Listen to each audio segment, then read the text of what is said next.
What's going on, guys? Seth and Chevy here, and we just watched Cyberpunk Edgerunners, and we're going to do a real quick recap on this. Before we do that, though, this was the first time we watched an anime independently. We didn't watch it together, so we haven't talked about it a whole lot, so this will be the first time we go in depth on it. But we both watched all 10 episodes, and yeah, they shoved a lot into those 10 episodes. I typically go really long on the recap, so I'm going to try and get this a little tightened up.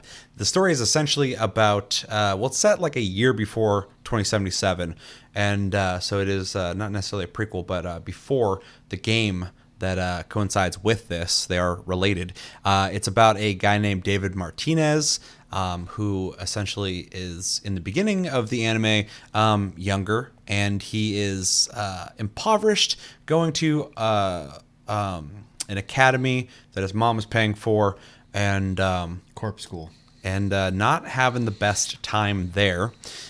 Through various situations, we are pretty much told that things aren't going great for him, and through an accident that happens, he loses his mom, and he comes upon a augment, which I think is called the Sandevistan, which allows him to move really fast and just really juices him up.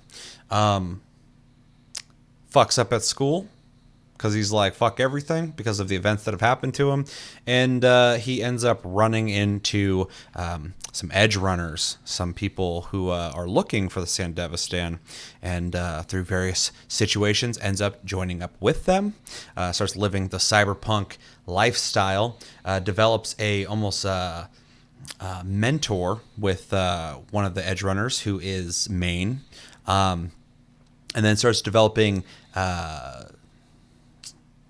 feelings for Lucy, who is essentially their hacker.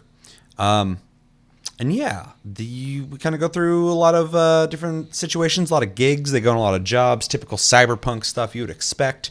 And then a big event happens that just kind of exacerbates everything, considering Maine before that starts experiencing cyber psychosis. And during a main event that happens, he goes full on with it, which is pretty crazy. We'll get into that. After that, we jump forward in time, and David has become he's kind of taken up the reins of the group that Maine took before, because he doesn't make it. Some people don't make it after that situation. And after that, we are told that David has added more augments to his repertoire. It has, after the main event that happened, kind of complicated things between him and Lucy. She is no longer helping out with the gigs, but they are all continuing the gigs. Him, Rebecca, Kiwi, I forgot. Who am I missing here? Oh, God. The driver guy. Do you remember his name? I don't. Falco? Is that his name? Anyway, they're doing stuff. And as that continues, David starts kind of pushing it too far. Early on, he was told to not use the Sandevistan too much, and he straight away used it a lot. And now that he is getting more juiced up with more augments, he's using this stuff very regularly. And yeah, things get pretty intense. We see a lot of him kind of developing symptoms of cyberpsychosis. He's been warned about that. He starts taking medication for it. And then eventually, a bunch of stuff happens, but they end up getting betrayed by one of the crew members.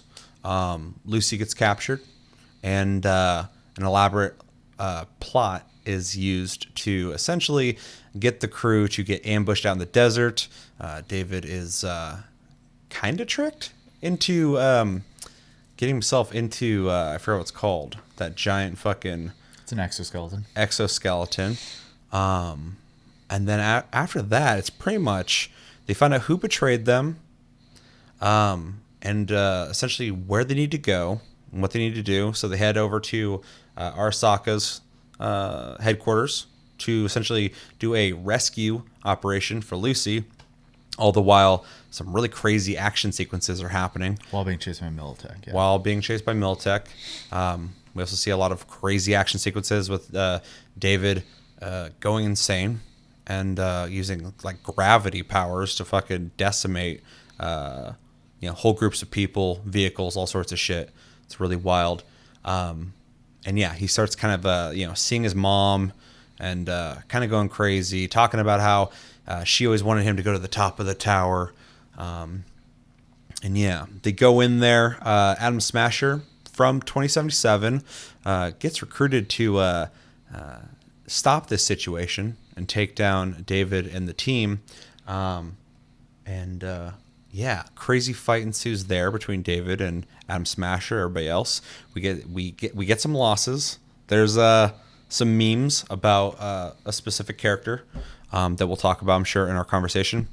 And yeah, the fight goes crazy. Eventually, Lucy's able to escape. So does, I forgot his name, the driver guy. They're able to get out of there. But David does not escape. He essentially is finished off in that fight with Adam Smasher. Which again, there's a meme where people are like, "Oh, you can go kill Adam Smasher in 2077." And yeah, we're kind of left off in a bittersweet moment where Lucy ends up going to the moon, something that David promised to do for her early on in their relationship. She ends up going there.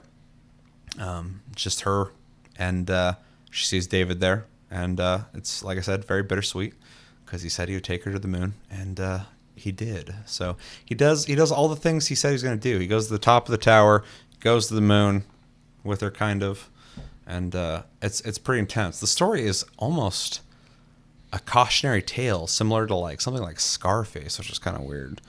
Because it's like a guy who comes from nothing, gets to the top, but like gets corrupted essentially, except for in a completely different way because. Well, it's also, and it's emphasized obviously in Cyberpunk, anyways. Mm-hmm. But like, you don't get old as a runner, so. Yeah, exactly.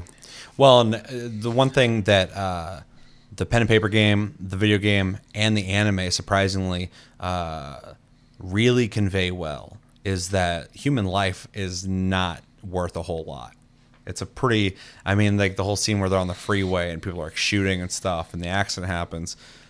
People just seem like, fuck, this is happening. Not like, oh my God, I can't believe this is going on. They're like, oh my God, this is stupid that this is even happening like here. So you get a really good sense of like just how fucked up everything is. So, and yeah, if you're like a cyberpunk, you're out doing jobs, or if you're augmenting, you go too far, you're gonna get killed, or you're gonna suffer cyber psychosis, which seems to be a pretty typical thing that they have whole teams to take care of, which is always cool to see them. I love their helmets. So yeah, it's a basic recap. I skipped a lot of things on purpose because I figure we can bring those things up as we talk about it. But overall, what were your basic impressions of this 10-episode anime that we watched on Netflix? And you can too. Yeah. Well, I guess some things I want to kind of throw out there real quick before I start is it's also the first show that we both hadn't seen that we've done for the channel. True, yeah. Yeah, we watched it independently. We also both watched it for the first time, which is nice.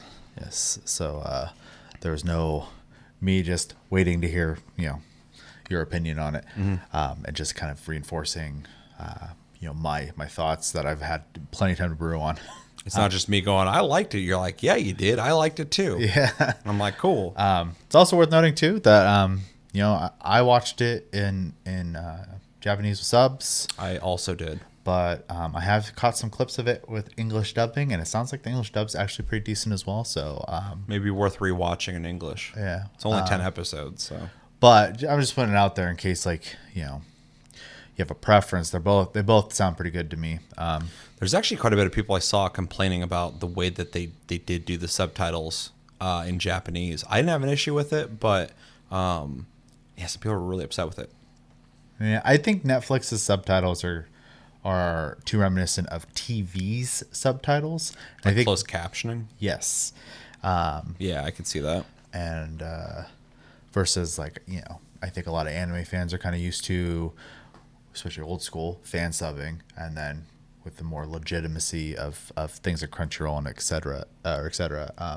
Just the way his subtitles are handled now. But anyways, that being said, both languages are completely viable, and neither sound terrible. So, yeah. So my first impressions was I was already kind of interested anyways. I like Studio Trigger. I like cyberpunk, the genre, anyways. And then as far as the material of 2077 itself, I was also interested. So there was just a lot of positives going into it anyways. All it really needed was good characters and a story. And right off the bat, first off, they start off with that action scene with the cyberpsychosis dude. Yep. And right in the beginning. Holy crap. It sets the tone. Well, and it's just like, I've seen plenty of Trigger stuff, but they don't get to usually like be like gory. Well, that was the thing that was really kind of crazy is like, obviously, I mean, I didn't say this in the beginning. I figure everybody knows, but like this is a collaboration between Studio Trigger and CD Projekt Red. And at first I thought they were just kind of licensing the property because they have it over to Trigger to make an anime. And I'm as I watched this early on, I'm like, oh, this is legit. People from CD Projekt Red who like wrote this and worked on it. And Trigger did all the animation and added their own flair. You said they added Rebecca when... Yeah, they initially they were kind of weirded out because like the idea of a lolly type, even though I honestly she doesn't feel that lolly to me. Yeah, she's just short. Yeah, she reminds me of someone who's just short. Yeah. Anyways, that's a whole different discussion. Yep. But like they were initially kind of turned off by the idea because like it didn't fit into their aesthetic of cyberpunk, and Trigger kind of would not budge on it, said the character had to stay. I think it paid off, honestly. Which it worked because she's one of the favorite characters, if not the favorite character of a lot of people. Yeah, I feel like she's definitely the favorite. Yeah. It's impossible not to like her. Yeah, shitty brat gremlin characters are always great. Unless you just hate that archetype, which I can understand, but like, I think it's fun, especially in this setting with Cyberpunk. I think it's a good counter to that though with Lucy because she's completely different. So, and then obviously David is pretty typical, but like not in a bad way. Like he is what honestly he feels like if you're playing the game, it'd be like the main character basically. They did a good job with that. So yeah, and to bring it kind of back home where you were talking about the beginning and the violence, I just really wanted to bring up that the collaborative nature of these two, the tone and the story really feels like CD Projekt Red, and what they did with Cyberpunk 2077. It was just really surprising to see something that's like Trigger, the way they do their animation, very vibrant, which works perfect with this. And you're seeing people's heads getting blown off. People are getting eviscerated, blood's flying everywhere, and there's like straight up nudity and sex scenes. Yeah, people jib pretty hardcore. Yeah, it was just like tonally, and for some reason I should have been, but I wasn't ready to see that. I was like, oh shit, they're going like fucking full on with this. I kind of when they showed the ultra violence, like that was a surprise, but not like crazy surprise. But yeah, when they showed what are those called, where you play a scenario in a chip, brain dance, and they show the brain dances, BD? Of basically people being able to have whatever sexual fantasy they want with the sex machines that are strapped onto people in with the public. Masturbation machines. I was like, wow, okay. Oh no, they're going full degeneracy with this. All right. Yeah. So, but tonally it makes sense because like, the whole idea of like cyberpunk anyways is people kind of have given up a lot of things dystopian to just find whatever pleasures they can. So, or distract themselves or from the dystopian world they live in. Yeah. And the vibe's totally there, Yep. which is great. And like you said, the vibrancy of Studio Trigger's art style mixed with, they went for a very like 80s neon look anyways with Cyberpunk's 80s neon plus, like it was very vibrant. Yeah, and it was a good matchup for sure. The other thing I really appreciate is Trigger's animation style is very like style heavy. It's not necessarily like crazy buttery smooth like the same way you would see like Studio A1, Bones, etc. All these other production studios that do like these crazy animations, but because of the way they do their animation, you get this really cool like just visual style constantly when they do things. So Well, that was something that I found really interesting. That coming right off of watching all of Demon Slayer, which just has like immaculate fucking animation, movie level animation.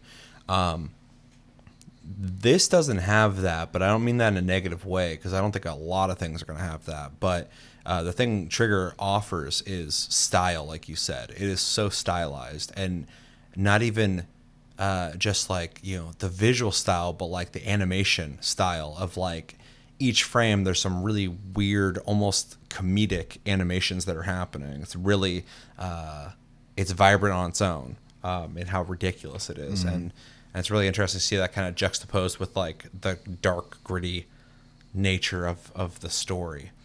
But yeah, the animation, it was not bad or anything. It's good, but like the style makes up for that so much, and just how like Trigger it feels, I guess. yeah, no, I thoroughly enjoy their style. There's only been like 2 things of theirs that I was just like meh about. Here's an example of what I mean by how it's like almost comedic in its animation is the scene where David is gonna shoot that dude towards the end, and he freezes for a second, and then Rebecca turns around and shoots the dude, and she's just fucking unloading into him. That's like the ultimate Trigger moment in that show. And yeah, 100%. And the guy's just in the air, limp, just kind of spinning slowly while she's unloading on him, and it's like a serious moment, but like they can get away with that, like you want her to fucking blow that guy away, and so it's while happening. he defies gravity. Yeah, and it's just ridiculous, but it's so on brand. But anyway, yeah.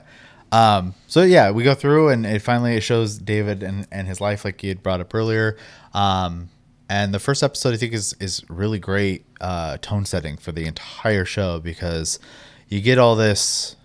You see the hyperviolence in the beginning and what cyberpsychosis is. They throw that right in your face, and this becomes very important. Especially for anyone who's uninitiated with the lore of Cyberpunk, especially someone just on Netflix, like, oh, what's this? And then like instantly it's like, oh, people can have cyberpsychosis. Yeah, the more cyberware you install, the less of humanity remains, and you go crazy, but your brain can't keep up. Like Adam Smasher being borderline full cyborg.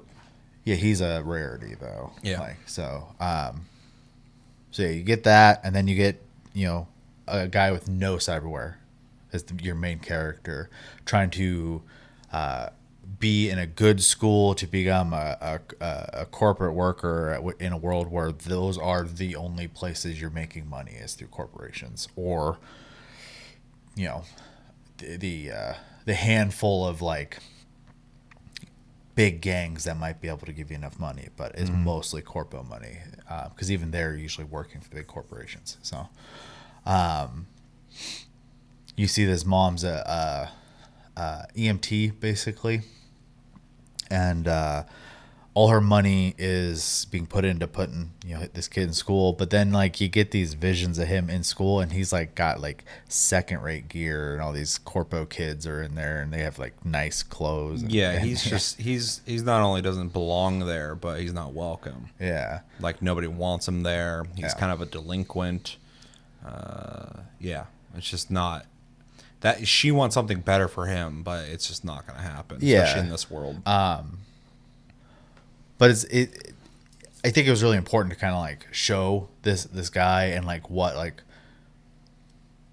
the good life is basically in this world, because immediately afterwards all this shit goes down, the firefight on the freeway or whatever, they get in the wreck, the mom dies, and he goes through this whole process of dealing with that and being reminded constantly about money. Like, you need money to take care of the body. You need money to take care of your rent. That was probably one of the most dystopian parts of the whole show, was the sequence where like they're like, wow, we're sorry for your loss, but here's how it's gonna work. It's gonna cost this and this to do this with your mom, or we could just cremate her right now. It's cheaper. You don't got to do all this stuff. Blah, blah, and you can blah. carry her home. Yeah, exactly. Yeah.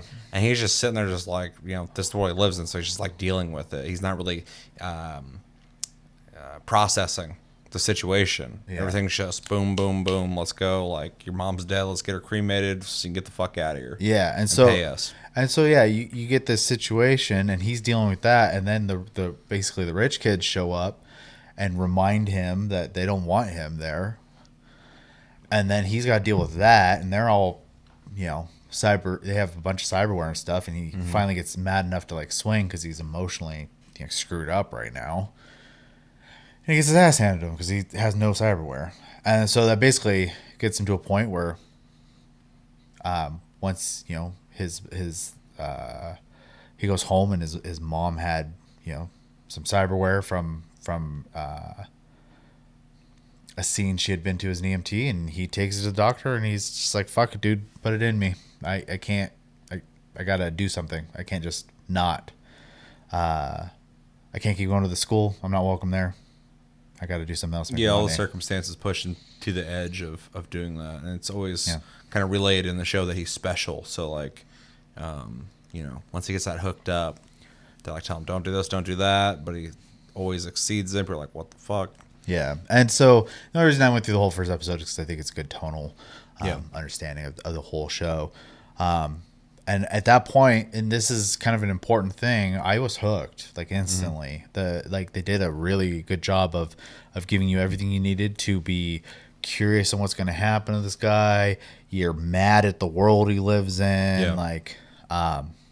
Well, the first episode exists in a way to set the scene, set the tone, but also to kind of get you to understand his motivation on how he's making this jump with how essentially devastating his world is. Yeah. It is the leap off point of the rest of the story, essentially. For sure. Which they tell a big one in 10 episodes. So this first episode, they cram a lot in, but that's every episode. Every episode is dense as hell. Yeah. It's crazy. It can come off a little fast paced, but I don't feel like it's that fast as much as they're keeping the show constantly going. There's no downtime. Like, I feel like the word I always think of when I've been thinking about this for ever since I finished it. One word keeps coming up in my head every time I think about how this is a 10 episode show with the amount of shit that's in it. It's efficient. Yeah. They efficiently told a dense story in 10 episodes, and they could have easily fucked that up, but I don't think they did. Yeah. It is fast paced. If you keep up, it all works. If you don't, though, I think you could get lost.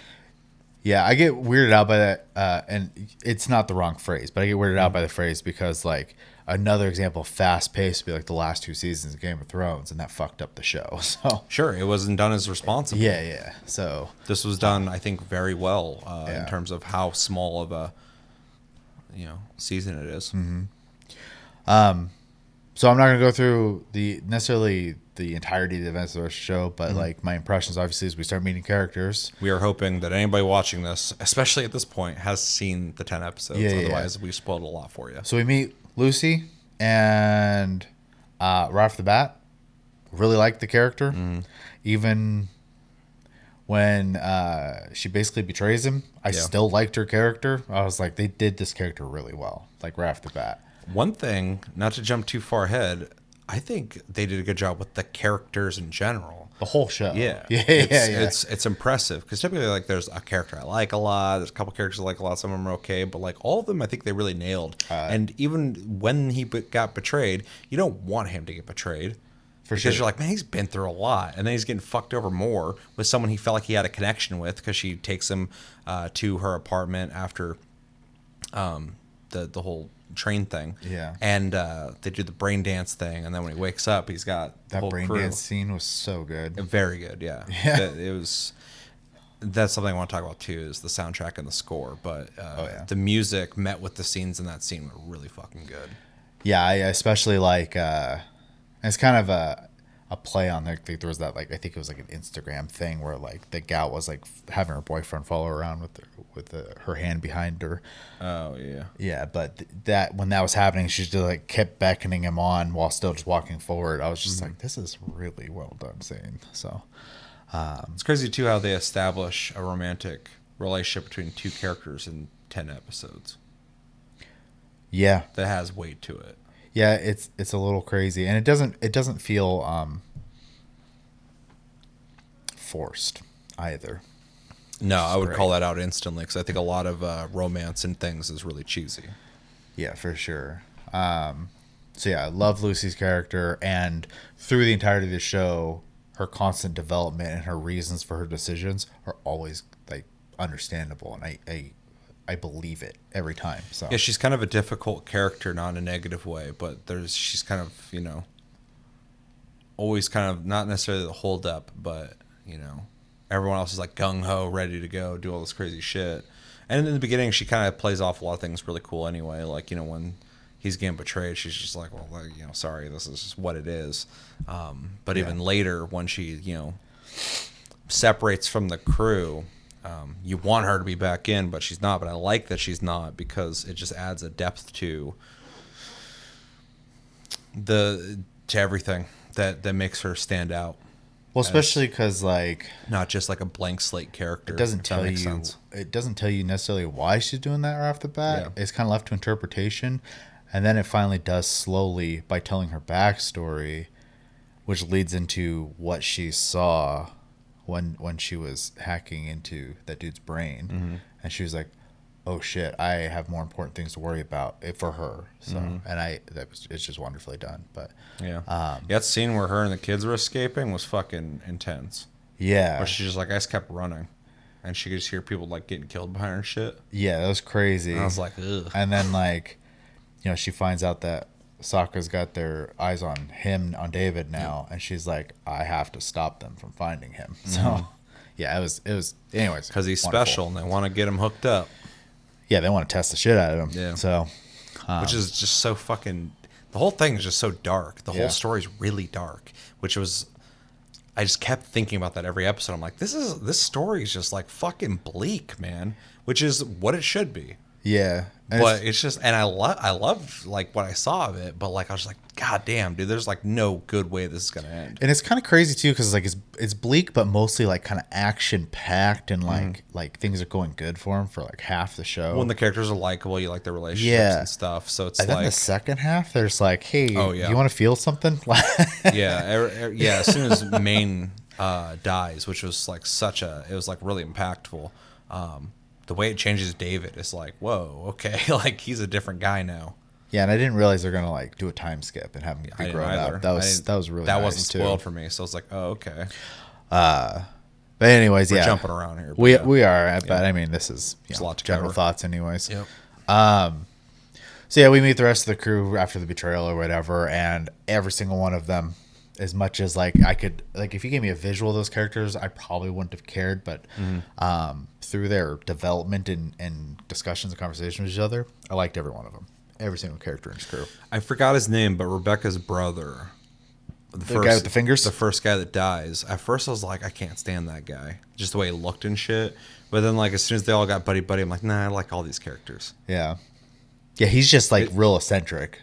Yeah, and you shouldn't like them at first because they're all strangers. You've gotten to know David for like an episode and a half because the show moves so fast. But like, they're also fast about establishing like, no, once the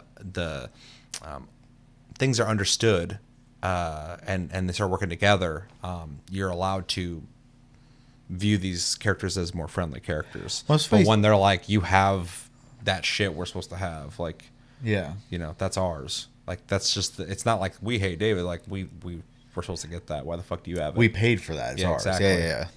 Then they find out his mom died. Yeah, and she was the one selling it. Yeah, that's how she was paying for school. So, but I like how she's just stealing cybernetics out of people as an EMT. Also very cyberpunk like. Very dark. Very bleak. What do you call those, rippers? So, though she was doing it to the dead, not to the living. So. Anyways, I also love that they really kind of hone in on like when you're I can't remember what it's called, but when you're a hacker, it heats your body up, so you got to be in ice to keep your body cool or whatever. Yeah, because you have Lucy and Kiwi who both do that, so they're like in ice baths a lot of the show. Yeah. Which I thought was cool. There's even two of them. They're doing stuff like that. Yeah, Kiwi's supposed to be the main one because Lucy, she calls herself something else at first instead of being. Yeah, I can't. Terminology is I'm losing it all right now. But anyways, it doesn't matter. Actually, Kiwi's probably Kiwi, and I can't remember her name, but the bigger like buff girl. I didn't dislike the characters. I liked both of them as well, but they probably had like the least amount of like time for me to like get really attached to him. Kiwi had like a good moment towards the end, but I thought Kiwi was cool. Yeah. But I forgot her name too because she goes away pretty quick. But yeah, she was more of a tool to add weight to Maine's downfall, essentially. yeah, because they were close. Because they're close, Yeah. you get that, and then when he starts going insane, which is so interesting to see multiple times in the show, people going crazy in situations where they have to be present and they're kind of like in between realities. Yeah. To see that with Maine at first, a character you don't want to fucking go crazy or get killed, and both are gonna happen. The scene with her where she's trying to like help him, but then like she gets shot, and he's just like, "Did I do that?" Like he doesn't even know. Yeah. That added a lot of weight to his degradation. Yeah. And she was a cool character. I liked her too, but she was just kind of there as like a to add weight to his. Yeah, character. yeah. She didn't really get a lot of time, and she was definitely like more of like a muscle character. Yeah. In the group, anyways. Outside of like obviously, Maine was also a muscle character. Was a big gun. Yeah, he was a chrome junkie. So That scene where you just blast that dude and like there's not a body. It's just like you watch him eviscerate and then blood just shoots across the fucking. I mean, I think Lucy said it for all of us, just ew. Yeah. Yeah. So, yeah. So yeah, I like all the characters. I didn't know what the whole thing with because the internet immediately attached to Rebecca, and I didn't understand that obviously until I got to know the character. Even at first, I was kind of like, oh, okay, she's a shitty brat. I get it. Mm-hmm. But then as like you see it more often, you're like, okay, it's done well because like she opens the door and she's just like gun in the dude's face, like, oh hi. Yeah. Like she does come off a little cliche at first, and she does kind of ride that cliche. But the thing I enjoyed about her character that I don't really see a lot of people talking about is that she actually cares about David. Yeah. There's almost like a romantic interest there. She tries to hook up with him once. Yeah. Yeah. Well, it's hook up at first because Yeah. she's just like they're all chummy and stuff. They're all chooms, but towards the end, you can tell like she really cares about the dude. Yeah. It's just obviously complicated because he likes Lucy and all this stuff, and that added a level to that archetype that I don't typically see, and so that rounded her out as a character a little more. Yeah, well, and the closer David gets to her, she stops being just this archetype, and you actually start like getting her. Yeah. Because obviously, like when they're being runners, they're presenting themselves in a way as well, because they got a reputation to show off as well. But yeah. Anyways, yeah, I like all the characters. I'll probably have more to say in detail about things, when we get to more of like if you bring up certain details and stuff like that. But, Yeah, I got a couple things I want to talk about. But the other thing that like left a really good impression is the way they handle cybernetics and the internet and stuff like that in the show. The representation of all this stuff was done super well and like seamlessly. The thing I really appreciate too is they just let it happen. There wasn't these explanations about like how this works and why it's doing this thing. Blah, blah. It's just like blade comes out of leg or arm and kills person, and that's it. That if you don't understand it, you're just gonna have to look it up yourself. Well, yeah. If you want to know more, play the pen and paper or play Cyberpunk 2077 because they are absolutely the same universe. Yeah. That's one thing I really enjoyed about like what you were talking about, like the cybernetics, the augments, the internet, all that stuff. It is obviously of the pen and paper game, but it's of the visual style of Cyberpunk 2077 to a T. Everything, even like when he's using his augment in his body, it shows his body and his spine and stuff like that. Yeah. It's the same as when you're looking at your augment or your character augments in the main menu of, or not main menu, in the menu in Cyberpunk. Yeah. I mean, like, so anyway. They also, and I'm sure this was intentional. It'd be crazy if it wasn't, but like the scenes of places in Night City, they're all in the game. It's insane. I actually loved that because I recognized so many areas in the anime, and they didn't look kind of like it. It was exactly like, and I watched a video after I finished the show, and it was like 16 locations in the anime that are in the actual game. and the guy actually showed the anime and then drove to those locations, and they're the exact same outside of one place. And there are all these locations that you see in the story anyway. I've finished the game, so like I recognize like so many areas, like David's apartment. I remember that building. It's very distinct. I think they let you go in them now with the update, like all the people's Some of them. apartments, Lucy's apartment. No, not Lucy. It's either Lucy or Kiwi. You can't go in their apartment, but you can find their apartment building. Okay. And then one of the other ones, you can go in the apartment building, but it's just a apartment. That was I already know in the you can game. go in Rebecca and what's his faces because I've seen Yeah. footage of that. Yeah. So. And so I not only appreciate the attention to detail, but I love that they married the two. This does feel like, stylistically not the same, but it does feel like it is the same universe. I think they fucking nailed that. Yeah. Like, it's so good. Yeah, and I think the big thing it shows is that it can be done well. Like you can Oh, they nailed it. respect each property at the same time. Like I don't know. I The think guns and the augments, everything's in the game. Like, it's the same world. yeah. Well, and even like when they do the time skip and David's got the borrowed help with him, and then he asks him what gun he's using. He pulls out this little pea shooter. Basically, he's like, "That ain't gonna like hurt anyone. Like you need here's a better gun." Like so, and even in the game, like there's some guns that work on fleshy people, but I was waiting for that character to die, but I don't think he's going to die the way he did. yeah. Because I knew he's just going to be like the rookie guy who gets killed or whatever, but like I like how he's just running, Just right into a trap. blows up. Yeah. I'm like, all right. And then he brought it up already, but the music, especially mixed with scenery, very emotional. They did a really good job in that regard. They nailed a lot in this, but that was something I was going to bring up, the soundtrack and the score. So the soundtrack obviously is a bunch of random songs. I was very happy to hear Health in this. I'm a big Health fan. There's 3 episodes that they play that song in, which is cool. And I'm glad to see Health getting that kind of exposure. But then the original score was done by Akira Yamaoka of Silent Hill fame, which was awesome to see and hear. The original score is really good. I actually really like the outro song, which was produced by Akira Yamaoka. It's actually a music... I like the OP a lot as well. Yeah, well, It's just that's Franz Ferdinand, yeah. Which is, a tried and true song everybody knows and likes most likely. But yeah, I think it fits with the way they crafted it that way. But well, yeah, the intro is cool because it's like tonally a little more energetic getting into the episode, because a lot of the show is kind of hyper and vibrant and crazy, and sets that tone. But then the outro really sets that more somber, sad element of like the dystopian world that they live in. So I think intros and outros can be hit or miss a lot of times, but I think they're good here for sure. But yeah, just wanted to kind of back up the score and the soundtrack, really good, especially with the visuals. But I'm a sucker for cyberpunk stuff, and I'm definitely a sucker for actual cyberpunk stuff. I like the genre and the pen and paper. So yeah, the two married together are really cool, and I'm just so stoked to see Akira Yamaoka's name. I saw in the credits, I was like, oh yeah, dude, I forgot he's in this. yeah, I forgot he made the music. yeah. So cool, perfect.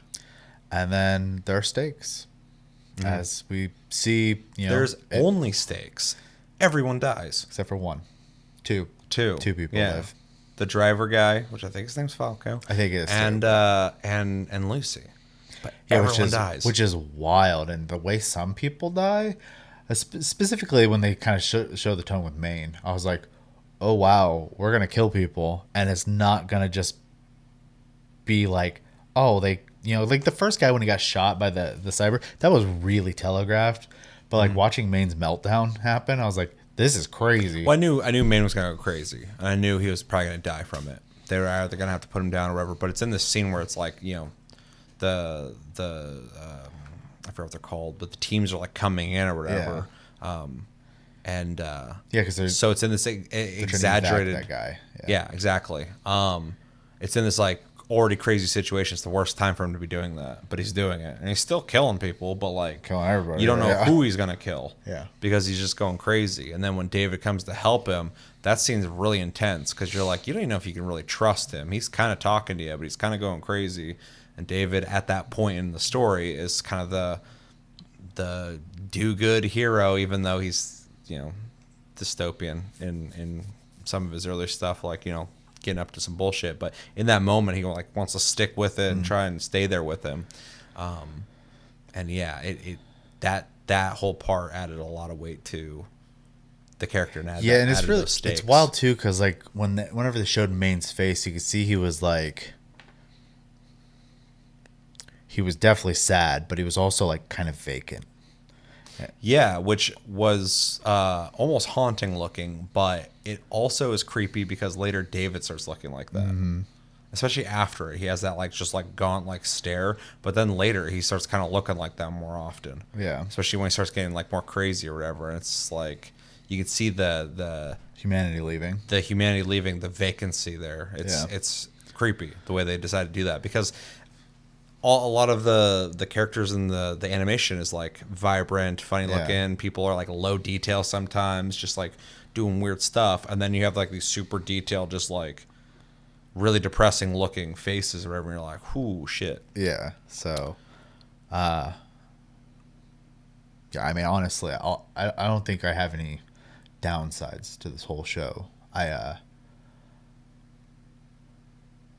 watched in 2 sittings, and that was mostly just because I literally started passing out after episode 5 the first half of the show, because it was like 4 a.m. and my body was just giving out on me. That's what happened to me. I watched 1 through 4, and then after that, the rest of it. Yeah, and then the next day I watched the rest of it. And like you can't stop watching towards the last like 3 or 4 episodes. Especially episode 8, the way it goes, you're just like, okay, well, guess I'm sitting here watching the rest of this. I'm finishing this show apparently. Like, so. And I heard a lot of people saying that like they watched the first episode and just went right through it because they're so into it, which I get. But I did take that break on episode 4, which I think is where it really starts getting like good. Like it's good before that, but like on 4, you start getting more of the relationship investments. 4 is when the finger dude gets blasted, isn't it? Mm-hmm. Yeah.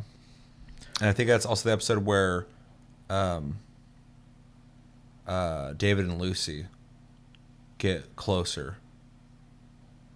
I don't remember what episode, but yeah, it was within that time frame. I mean, it's 10 episodes, so it's hard to. It goes quick, but yeah, after that, like I was just so tired, but I was like, that's a really bad spot to stop because things were just like getting good there. But yeah, let's talk about real quick Rebecca's brother. I can't remember his name, which sucks, but he's the first casualty of the group. You said it's telegraphed. I knew something bad was going to happen in that situation where they're just kind of walking around after a gig, and some dude's just kind of like going through cyberpsychosis, just pissing off of a crate into a garbage can, and the whole time his eyes are doing crazy shit, and I'm just like, don't interact with that guy. Yeah. At first, like, is this like some kind of like assassin or something? Like, what's going on here?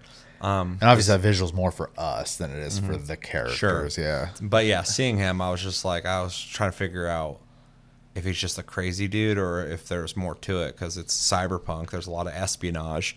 But no, it's just a dude going nuts. And yeah, that dude like goes up to him, and we get a real quick lesson in like, you know, how disposable people can be, because the guy just blows his head off. Yeah. And then this crazy fight happens, where you know, I think that's the one where David gets up closer and puts the gun to his head.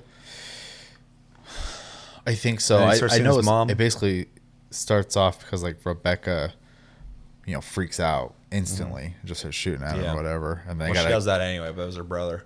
Yeah, and then I don't know if that's a literal or like a metaphorical brotherhood. Well, thing, they say whatever way they want. No, that was more of a personal thought, because she refers to him as that like 2 or 3 times. Yeah, and then like, yeah, she gets pissed off. She's like, the only person allowed to kill him is me, type of thing. So, yeah, but yeah, he, I don't remember how he I think you're right. It's all kind of blurring together because I know, like they're all safe except for Lucy's kind of pinned down behind, and David, I think, freaks out about that and rushes in, even though he's already used it too many times or whatever that day or some shit. So yeah, that was a good scene though, because it just kind of showed that people in the crew are capable of dying. Yeah. I knew, you know, with that guy, he's kind of lower on the pole when it comes to the characters that are the most likable, because, you know, he's just kind of a side dude. But they straight up just murder him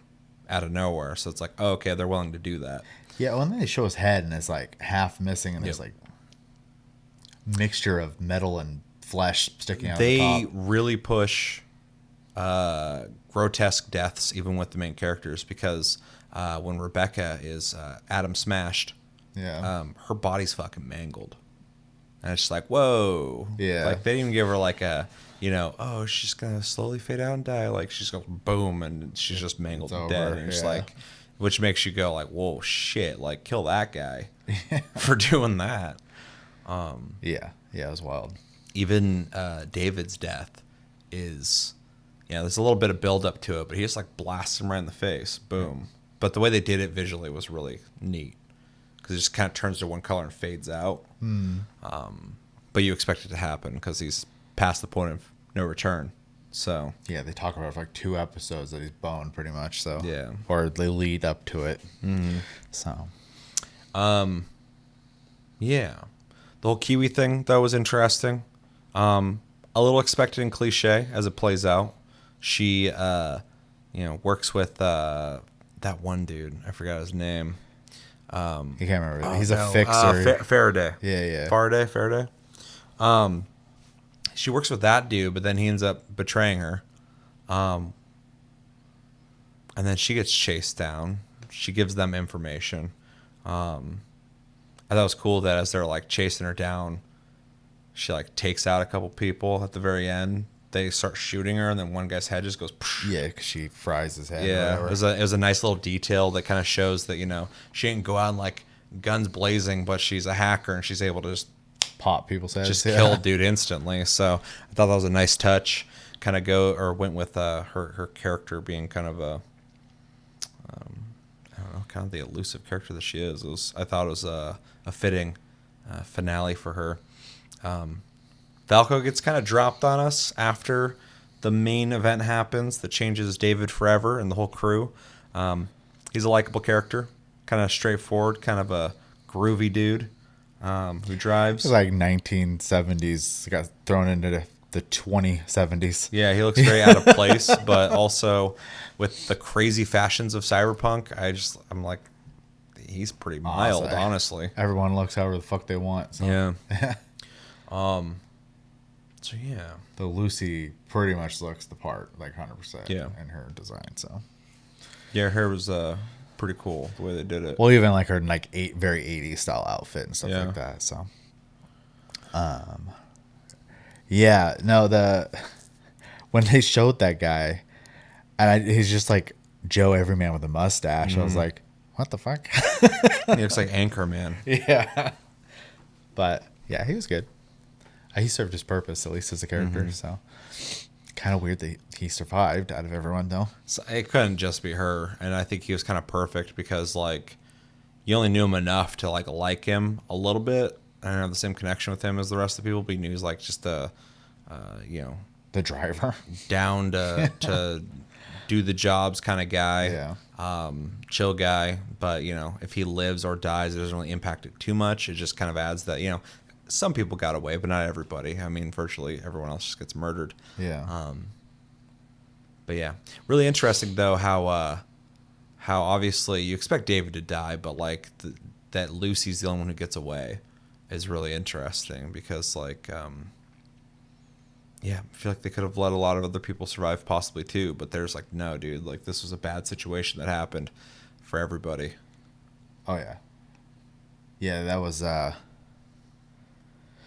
I'm honestly kind of surprised anyone survived. The way they were fucking just killing people off at the end, I was just like, well, they're all dead, and this is just not going to be a happy ending, even though it's not really a happy ending anyways. But it's more sublime, I guess. Mm-hmm. So it's really interesting, too, to see David's evolution, not only as a character, but like through his augments as well. I'm glad that they were able to go full on with that world. Because when you play, you're like, I want all the augments. Like, I want to be cool. I want to do all the stuff. And he's in that world, and he does that. He gets more and more augments, and at the end, he, goes full on with that suit, which is gnarly. That's just like his body in there with his head. Which his body's augmented too. So yeah, like there was almost no human left. Yeah, it's really creepy. Yeah. Then he has the magnets. He can just like fucking suck everybody's guns up and shoot. Oh yeah, the Militech. It was like a prototype, I think, right? Something like that. Yeah, and Arasaka wanted it. Well, yeah, they wanted him to get in and bring it to them, I essentially. get both for the price of one action. Yeah. Yeah, it's a pretty crazy story. But yeah, is there anything really? I was going to add some stuff, but I kind of added it as we talked. I mean, the soundtrack is really good. The visuals are awesome. I love how authentic it is to Cyberpunk in general. I love how much this feels married between Trigger and CD Projekt Red. I was even looking through the credits, and it's so interesting to see all these like Japanese and Polish names just all throughout the credits. Like you could definitely tell there's a lot of collaboration. It wasn't just like one guy from CD Projekt Red was like, okay, make sure that this doesn't happen or stuff like that. Like it seemed like and it feels like a collaborative effort, which I really enjoyed. The story's good. I liked it a lot. It's super dark, which I like stuff like that. I like stuff with stakes. I like stories of loss. This has that for sure. Has characters you don't want to die that do die. Has an end goal that you want to happen, and in some ways it does, but not the way you would prefer it to happen. So story was good. I really dug it, even though it is kind of just a,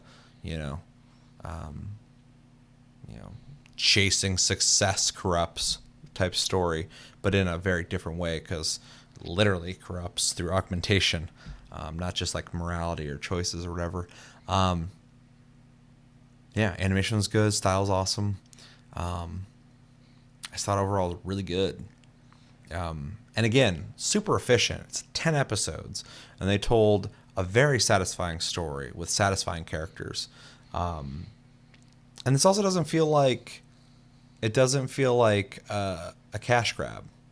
It feels authentic. It feels like everybody, including Trigger, who are involved with this, love Cyberpunk. Like they got a chance to make something Cyberpunk, and they went all in on it. Well, and I also think, outside of them, obviously, if you could feel like it feels like they wanted to be, to make this product. Both teams, working on it. Oh, CD Projekt Red definitely wanted to, because they already were all in on it. But I also think it gave Trigger an opportunity to just kind of like make something rated R for once. So, which is cool. Yeah, I've only seen some of Gurren Lagann, but I've seen a lot of their style in other anime, and like it is interesting to see them do something different. Not like necessarily visually, but yeah, just tonally work with darker elements. Yeah, I mean, most anime is made with the intent to get as many people to be able to watch as possible, same as TV and stuff. That's why rated R movies disappeared for so long. Yeah. It's the same idea. They were making stuff with the hope that it'd get on as many TV channels as possible, in Japan. So this was Netflix. You get to do whatever the fuck you want, pretty much. So yeah, which is perfect for a story CD Projekt Red's trying to tell. Yeah, because they, since The Witcher, have just been like, we want to tell like adult stories, and they do that. But it's cool that through this means Trigger could do that as well. Yeah. And it's cool to see them take that task on and nail it. Yeah. Yeah. It was definitely a good marriage, because the story was great, and you could tell there was some quality control happening there to make sure that their world was being realized, but you could tell they still let Trigger have creative expression in the process too. Yeah, it felt like their style, but it also felt like CD Projekt Red. Yeah. And what they were doing. Yeah, they did a good job collaborating. For sure. It was just like super efficient. It just seems like what they wanted to do, they did it. Yeah. Which is impressive. I would honestly love it. And don't use the same characters, but other stories in Night City, go for it. That's something I was going to bring up. This leaves room for more stories to be told in Night City. And I agree. Lucy is still around. And so I feel like her story's over. But she could easily be in a story or a cameo in a story. Yeah. But I do agree that you could just tell stories in Night City around different parts. Obviously, they're going to have some kind of connective tissue with Cyberpunk 2077. I was actually glad that we didn't see like Johnny Silverhand, because I think that would have been a little too on the nose. Or V. Well, that would be a little hard to do. Yeah. But we did see. Oh God, what's her name? Oh, that chick from the game. She's in the bar. I can't remember her name. Oh my God. I don't know. Anyway, you didn't beat the game. So, but anyway, she's there. Atom Smasher's there. So it had some characters, but nothing too on the nose. But if you tell more stories in Night City, you might see more cameos, more locations that we recognize. But you could tell a completely different story just in that same world. I would love that. Like if season 2 is just about a whole different character or characters. Yeah, I heard somebody suggest that season 2 be about Lucy wanting revenge, but I'm like, that kind of ruins the ending. I kind of like the idea that she got away, like she got out of that. She like it's bittersweet. It's sad, but it's also like, Yeah, that story. That I really think that the story is done. Like it feels done. It I should agree. be done. I think you could tell a story with her if you really wanted to, especially if you had like a really good writer who just had like a great idea. But I feel like you should just leave it, because the ending's perfect. Yeah. It's sad, but it's like she made it. I actually think cool. it would diminish. That's what I'm saying. Yeah. Yeah, this show if you added more to it. It would devalue the arc, but I do think it'd be really cool for a whole different story, different augments, different characters, different scenario situations. Explore, more than Arasaka, which seems to be. I mean, they flirted with Militech a little bit. There's other bit. corps. There's also just like gangs in general, or the outskirts. There's all sorts and of stuff. Yeah. So, which they explored a lot of that in 10 episodes. They did. It's wild. I mean, they even left the city at one point. Like you saw some of the gangs. Like they really dabbled and explored a lot of things, which is pretty cool. But you go deeper on certain things. You could have somebody in one of those gangs in one of the stories. You could have somebody who's a corpo in the story. Yeah, but I do, at the very least, I agree with you 100%, and I do hope that we do get a collaborative effort between CD Projekt Red and Trigger again making a season 2. If we don't get a season 2, I won't be disappointed, because they told a story and it's finished. Great. I love that. Yeah, if they made a season 2, I would also love that. yeah. Mostly just because I think, to reemphasize, that they worked so well together.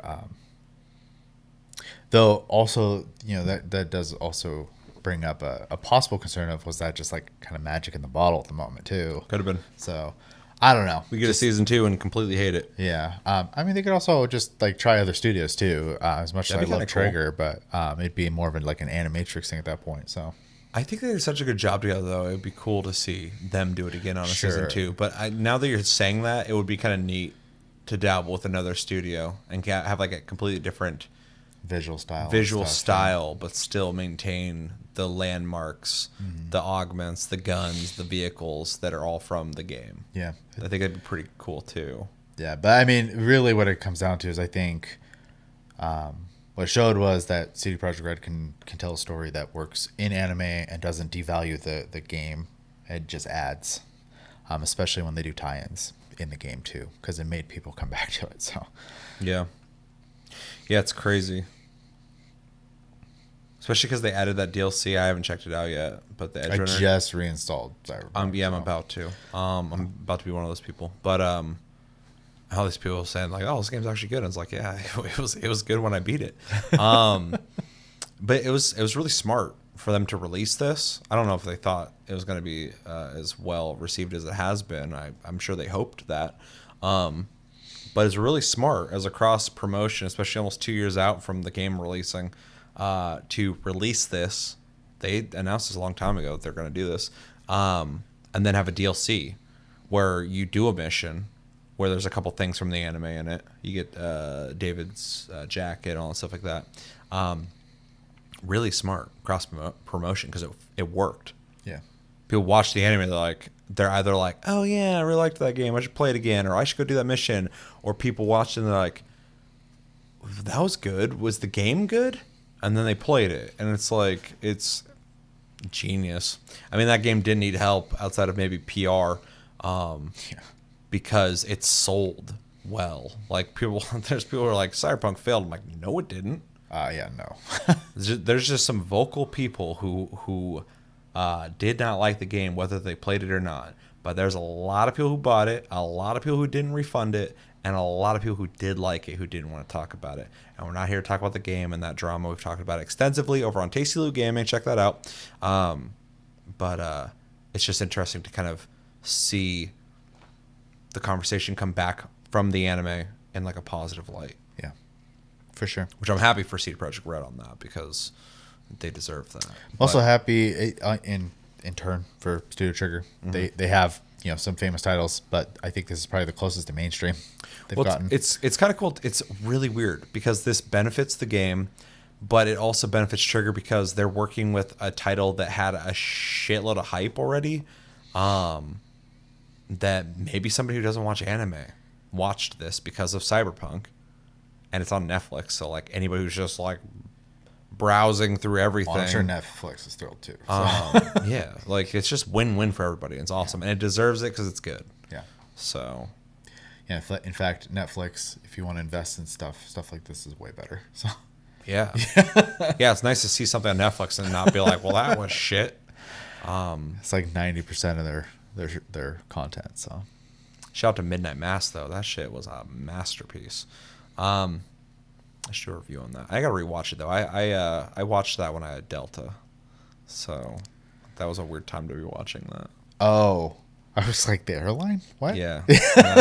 No, the other Delta. Yeah, no, I got you. I won't go too far into because I don't know what the rules are anymore.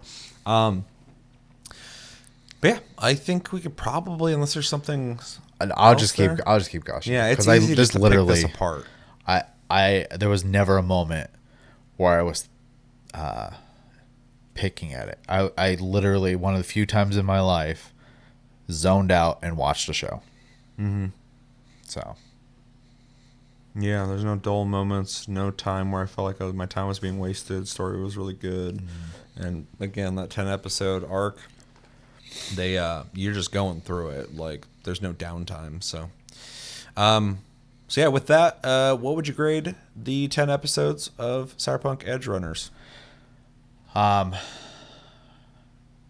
The fact that when I finished it, I had to kind of just sit there and process my feelings. Mm-hmm. I'm going to give it an A+. Damn. Because I don't feel emotions very often when I watch things in general. So, is that your first A+? Yes. Here and TLG? Yeah, it's easier for me with like media than games. Yeah. There's things that are easily you can lower your grade a bit because this one thing wasn't that great. Yeah. So, I was gonna say A, but I feel like stronger than A, and A+ feels strong, but there's no middle point, so I have to say A+. Yeah, I get that. So, yeah, it was great. It's probably one of the best things I watched all year, if not in a couple years. It's really, really good. So yeah, no, it's solid. I'm happy with it completely. I almost want to give it A+ too, but I think I'm gonna give it a really strong A. Because yeah, it was just really good. I liked it a lot. It was really efficient in what they did. Story's really good, characters really good. We already went all over all that, but I think they just really nailed it, knocked this out of the park. I just don't feel the A+ for me personally, but I really liked it. It was great. So really strong A, deserves the A+ for sure, and it is definitely something I would recommend people watch, whether you like anime or not. But if you're a fan of Cyberpunk, you should check this out. If you're a fan of anime, you should check it out. And if you're into sci-fi stuff and you're not opposed to animation, I would tell you to check this out as well. So quick little recommendations there. Yeah, I don't know. I just and this may not be the best selling point for some people, but when I was done watching it, I felt awful. Yeah, but I like that. I do too. Because I was like, holy shit, I can't believe I feel this way right now. Mm-hmm. So, and they did his job, which is, I'm sure the best compliment any creator can get. So, yeah, I always jokingly say, specifically in media, but in general, it sounds really like edgelordy, but like I'm a big fan of tragedy. I think if you can evoke intense emotions through media specifically, and you were able to create something that had meaning and made me feel bad about that. I like that, but they nailed that. So it's just impressive they did it in 10 episodes because I don't even know if I would want this to be longer because they did it. So like there's no regrets. But like if they did like a 24 episode thing, would it have been the same? No, but like we would have got more from it. Yeah, it's hard for me to think about it because it feels like they did what they wanted to do, and I didn't feel any downtime. I also didn't feel like there was like holes in the story that should have been explained better. I just think overall they nailed it, and so 10 obviously was perfect. So yep. Yeah, I can sit and go like, should they? But like they didn't need to. They did it. So yeah, so A+ and an A. We definitely are fans of Cyberpunk Edgerunners. Do you have anything else you want to say on it? No, I'm excited to see what both studios do next because as much as like I didn't play a lot of The Witcher 3, tonally I liked what I saw from it, and I know even the side quests were well written. It just seems to be something they do. They're good at writing. Witcher 3 100%. Yeah. Witcher 3 needs to be studied by other devs for how to do side quests. Because the side quests in that were their own fucking stories worth playing through. And then, I think Cyberpunk's 2077 story is good as well. I mean, they definitely have some good writers at CD Projekt Red. So, and then, I've seen almost everything Trigger's ever made. And there's only like 2 things like I was like, about of theirs. Otherwise, I like everything they make. So, excited to see what they do next, especially after the attention they're getting now, because I do believe they're a smaller studio that depends heavily on getting financing. So I think they'll get it now. Hopefully. I think this has been a pretty big hit. So at least from what I've seen, maybe it's only like a couple people who saw it who are very vocal, but it seems like a lot of people are like, I haven't even heard like a mediocre review. I've seen some negative reviews on it, but they were very pretentious.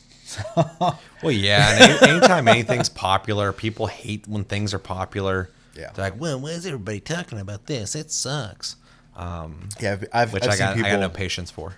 Literally, tear apart the entire show, and it's I was not like, even that good. I was like, I feel like you're just doing that because people like it. Yeah, a lot of people do that, and they might genuinely not like it. That's fine too. It's totally fine. I saw one negative review. Was like, I'm not really a fan of the cyberpunk genre, but I gave the show a shot because everyone was raving it up. And still wasn't really into it. Totally fine. That's legitimate. Like, if you're not into cyberpunk, you're watching the wrong show. But yeah, there was just people being like, basically like ripping apart this like story as if it was like a badly told story. Interesting. Which I suppose is subjective, but I would very, very much disagree. So yeah, I mean, if you're like looking for something that chews on something a bit longer, I could understand where you're coming from. But I mean, you did get what, 5 hours? About 4.5. About 4.5 hours. I mean, that's longer than a movie of a story. So it's whatever. Like, I think they nailed it. I do think there are some people out there who are just looking for like, I hate using the term, but like some gigabrain fucking story that like almost no one's gonna write that. You're living in the wrong time nowadays. No one's writing shit like that anymore. So yeah. But yeah, mostly positive, and my TikTok is flooded with it because it knows I like anime, and all I see now is Cyberpunk. So yeah, I was really happy that I was able to watch this with minimal spoilers. Yeah, I was getting worried before we decided to, because we had schedule issues, so we couldn't watch it together. And when you were vacation and then this last week, I've been super busy. So it's just like, so when you were like, "Hey, we should watch this," I'm like, yeah, no, that's why I proposed like maybe we should just watch this separately since I'm not going to be around, because I don't want to wait, because I see more and more people posting stuff and talking about it. I'm like, I don't want to. I don't want.